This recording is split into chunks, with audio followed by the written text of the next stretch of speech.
तो हेलो दोस्तों, जय हिंद, नमस्कार। कैसे हैं आप सभी? आशा करता हूं कि सभी साथी अच्छे होंगे और अपने आगे की तैयारी बेहतर तरीके से कर रहे होंगे। तो जैसा कि दोस्तों हम लोगों को पता है कि हम लोगों के जो सीटेट एग्ज़ाम हैं वो 14 और 15 दिसंबर को पूर्णतः कंडक्ट कराए जा चुके हैं। तो एग्ज़ाम संपन्न होने के बाद बहुत सारे साथियों में, बहुत सारे स्टूडेंटों में बहुत सारे डाउट बने हुए हैं दोस्तों। तो आज की इस वीडियो में मैं आपके पूरे डाउट क्लियर करने का पूरा प्रयास करूंगा, क्योंकि दोस्तों जैसे कि मान के चलिए मैं आपको कुछ डाउट बता देता हूं जो साथियों के आए हुए हैं। जैसे कि पहला जो सबसे बड़ा डाउट है वो नॉर्मलाइजेशन से संबंधित है कि नॉर्मलाइजेशन होगा कि नहीं, और यदि होगा तो किस शिफ्ट के, कौन सी शिफ्ट कठिन थी और किस शिफ्ट के नंबर बढ़ने की संभावना है। पहला डाउट ये हो गया। दूसरा डाउट ये हो गया कि भाई ये बताइए कि हमारी जो आंसर की है वो कब तक आएगी। तीसरा डाउट, सीटेट का रिजल्ट कब तक आएगा। और कुछ ऐसे स्टूडेंट हैं जो अभी जो यूट्यूब में आंसर की डली हुई हैं आपके 14 और 15 दिसंबर के एग्ज़ाम की, तो उससे मिलाने के बाद कुछ लोगों को लग रहा है कि उनका सीटेट नहीं निकल पाएगा। तो उनका डाउट बना हुआ है कि सीटेट का जो अगला नोटिफिकेशन है वो कब तक देखने के लिए मिलेगा। तो इस चैनल में दोस्तों आप लोगों को बिल्कुल सटीक जानकारी मिलेगी।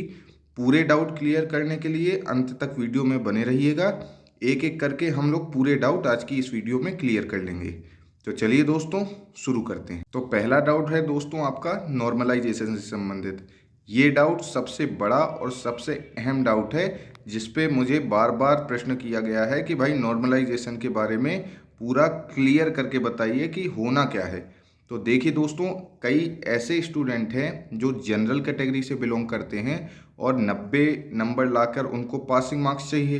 तो अभी जो यूट्यूब में आंसर की उपलब्ध कराई गई हैं विभिन्न चैनलों के द्वारा, तो उनसे मिलाने के बाद स्टूडेंट जो जनरल कैटेगरी के हैं, तो कई ऐसे स्टूडेंट हैं जो 87 और 88 मार्क्स लेकर आए हुए हैं।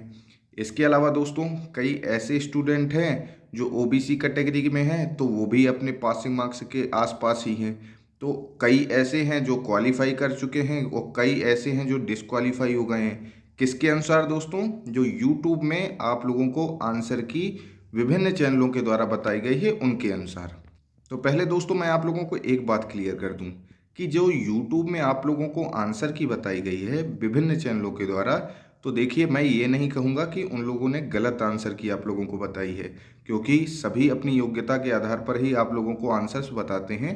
लेकिन दोस्तों कई बार ऐसा देखने को मिलता है कि जो आप लोगों की सब्जेक्ट वाइज पेडागोजी आती है 75 मार्क्स की, 75 नंबर की जो पेडागोजी आती है आप लोगों की, तो पेडागोजी में दोस्तों कम से कम मान के चलिए कि 8 से 10 प्रश्न इस तरह के होते हैं जो अपनी अपनी योग्यता के आधार पर सब लोग बताते तो हैं, लेकिन उसमें दोस्तों बहुत विवादित प्रश्न रहते हैं। वो ये विवादित प्रश्न दोस्तों उस तरह के रहते हैं, जैसे कि मान के चलिए आप लोगों ने जब पेडागोजी के कभी प्रैक्टिस सेट वगैरह लगाए होंगे, तो कई बार ऐसा हो जाता है कि मेरे अनुसार उसके जो प्रश्न का उत्तर रहता है वो कुछ रहता है, और जो टीचर्स हैं या आप लोगों के अनुसार वो आप लोगों को अलग रहते हैं। तो इस तरह के दोस्तों कुछ कॉमन प्रश्न रहते हैं जो हर बार सीटेट के द्वारा पूछे जाते हैं। तो इसमें दोस्तों 8 से 10 प्रश्नों में ये आप नहीं कह सकते, ना कोई अन्य चैनल वाला कह सकता है पेडागोजी के खासकर प्रश्न में, कि ये मेरा जो मेरे द्वारा आंसर दिया गया है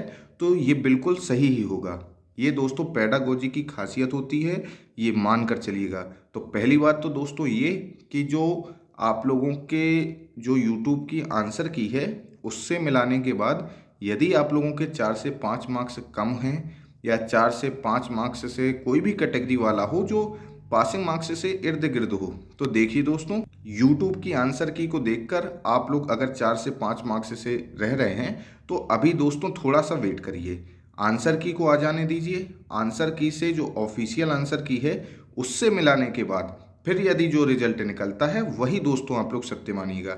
मैं ये नहीं कहता कि यदि आप लोग क्वालिफाई कर गए हैं या आप लोग डिस्क्वालीफाई हो गए हैं यूट्यूब की आंसर की के अनुसार, तो आप लोग सत्य में डिस्क्वालीफाई हो गए हैं। ऐसा नहीं है दोस्तों। यदि आप लोग 4 से 5 मार्क्स से रह रहे हैं तो ऐसा दोस्तों हर बार हो जाता है कि यूट्यूब के चैनलों के द्वारा बताए गए आंसर और सीटेट की ऑफिशियल आंसर की के आंसर 4 से 5 या 10 प्रश्न इस तरह की रहते हैं कि वो मैच नहीं करते हैं।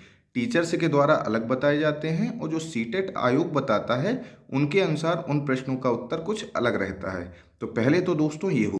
तो अब बात कर लेते हैं दोस्तों नॉर्मलाइजेशन की। तो नॉर्मलाइजेशन का दोस्तों ऐसा है कि कभी भी कोई भी एग्ज़ाम आप लोगों का कंडक्ट कराया जाता है तो पहले वो आपका नोटिफिकेशन आता है। तो आप लोगों ने भी नोटिफिकेशन देखा होगा, मैंने भी नोटिफिकेशन देखा है। तो दोस्तों सीटेट के नोटिफिकेशन में ऐसा कुछ भी मेंशन नहीं किया गया है कि यदि हम लोग 1 से 2 दिन आप लोगों का एग्ज़ाम कंडक्ट कराते हैं तो हमारे द्वारा नॉर्मलाइजेशन किया जाएगा। तो दोस्तों ये बात तो मान के चलिएगा आप लोग कि नॉर्मलाइजेशन होना बहुत मुश्किल है और आपका नॉर्मलाइजेशन नहीं होगा, क्योंकि अभी तक के दोस्तों जो सीटेट का रिजल्ट अभी तक आया हुआ है तो ऐसा कहीं कुछ देखने को मिला नहीं है, क्योंकि सीटेट के नोटिफिकेशन में ऐसा मेंशन किया ही नहीं जाता कि आपके रिजल्ट के बाद हम लोग आपका नॉर्मलाइजेशन करेंगे कि नहीं। तो ये आप लोग मान के चलिएगा, कहीं पर भी आप लोग यूट्यूब में वीडियो देख रहे हो या आप लोगों को कहीं आप लोगों को भ्रमित किया जा रहा हो कि नहीं भाई आप लोगों के नॉर्मलाइजेशन में मार्क्स बढ़ जाएंगे, परेशान नहीं हो, तो देखिए दोस्तों फिर तो आप लोग गलत दिशा में हैं। इसलिए मैं आपको पूरी सटीक जानकारी दे रहा हूँ, विश्वास मान के चलिएगा। नॉर्मलाइजेशन यदि उन्हें करना होता तो वो लोग अपने नोटिफिकेशन में मेंशन कर देते। अब चलते हैं दोस्तों हम लोग अपने दूसरे डाउट की तरफ। दूसरा डाउट है कि आप लोगों की आंसर की कब आएगी। तो जितने भी साथी आंसर की को लेकर अभी तक विचार में हैं कि भाई कब तक आएगी, तो देखिए दोस्तों सीटेट का अभी तक का रिकॉर्ड रहा है कि 15 से 20 दिन के अंदर आप लोगों की जो आंसर की है उस सीटेट के द्वारा ऑफिशियल वेबसाइट पर डाल दी जाती है। तो इस तरह से दोस्तों जो आप लोगों की आंसर की आने की जो संभावित तिथि बन जाती है वो दोस्तों 30 दिसंबर यानी 31 दिसंबर और आप लोगों की शुरू की 2-3 जनवरी, इतने तक आप लोगों को पक्का आप लोगों की जो ऑफिशियल आंसर की है वो देखने के लिए मिल जाएगी। तो ये दोस्तों आंसर की को लेकर जो कई साथियों में ये डाउट बना हुआ था वो लोग जान कि आप लोगों की जो आंसर की है वो 2 से 3 जनवरी के अंदर अंदर आप लोगों को आयोग की ऑफिशियल वेबसाइट seated.nic.in पर मिल जाएगी। तो चलिए दोस्तों चलते हैं हम लोग अपने अगले डाउट की ओर। अगला आप लोगों का जो डाउट बना हुआ है वो बना हुआ है सीटेट के रिजल्ट को लेकर। तो देखिए दोस्तों सीटेट जैसा कि हम लोगों को पता है कि हर 6 महीने में कंडक्ट होता है, जुलाई में कंडक्ट होता है, दिसंबर में कंडक्ट होता है। कई बार ऐसी स्थितियां दोस्तों बन गई हैं कि किसी कारणवश कहीं कहीं डिले हो गया है, नहीं तो हर 6 महीने में सीटेट तो कंडक्ट होता ही है। तो दोस्तों सीटेट का जो आप लोगों के रिजल्ट के आने की संभावित जो तिथि है वो दोस्तों जनवरी के लास्ट मंथ या फरवरी के फर्स्ट वीक तक रहेगी, क्योंकि दोस्तों अभी तक का जो सीटेट का रिकॉर्ड रहा है तो 1.5-2 महीने के अंदर 1.5 महीने के अंदर ही आप लोगों का जो रिजल्ट है वो दे देता है। तो इस तरह दोस्तों जो आपके सीटेट रिजल्ट की संभावित तिथि बनती है आने की वो जनवरी के लास्ट मंथ में या फरवरी के फर्स्ट वीक तक की बनती है। इससे आगे मुश्किल ही है कि आप लोगों का जो सीटेट का रिजल्ट है खिंचे।